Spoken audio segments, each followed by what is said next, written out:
Nous voici chez iCare, une entreprise basée à Mons spécialisée dans la maintenance prédictive. Il y a un an, elle a décroché le plus gros contrat de son histoire. On parle de plusieurs millions d'euros.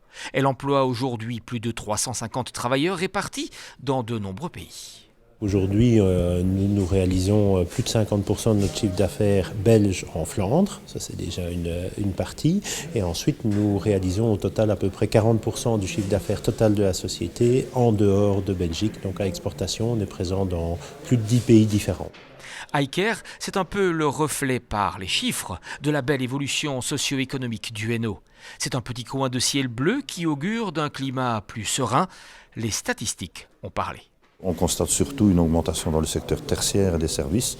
Et on le voit ici, c'est des secteurs beaucoup plus à la pointe.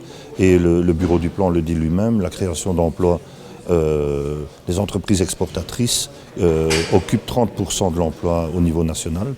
Ce qui veut dire qu'il faut pousser notre tissu de PME à oser se lancer à l'exportation, et ce qui va encore faire augmenter le taux d'emploi, qui, je le signale, a augmenté, lui, de 4% sur les 10 dernières années. Ces indicateurs statistiques sont évidemment très précieux pour iCare, comme pour tout autre investisseur, qu'il soit local, national, voire situé beaucoup plus loin de nos frontières. En tant qu'entreprise, on doit s'inscrire dans une démarche long terme, parfois à 5 ans, à 10 ans. Et donc c'est très important de savoir où on met les pieds et sur la population de clients potentiels, mais aussi sur les futures embauches. Aujourd'hui, on embauche une personne par semaine, donc c'est important aussi de savoir quelles seront les grandes orientations sur le marché de l'emploi dans les mois et dans les années qui viennent. Pour d'éventuels investisseurs qui viennent de très loin, qui viennent de l'étranger, c'est important aussi d'avoir ces chiffres en main. Parfois, ils n'ont que ça en main pour prendre une décision.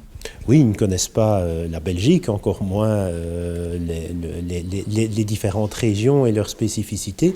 Et donc les décisions sont prises vraiment sur base de statistiques, sur base de chiffres. Et donc il est important de leur fournir. Je pense que si on ne leur fournit pas, on n'est même pas sur leur carte du monde. Ce Hainaut, en quelques chiffres, vaut donc parfois bien mieux qu'un long discours. Une population qui connaît une évolution positive de 3,1% entre 2009 et 2019.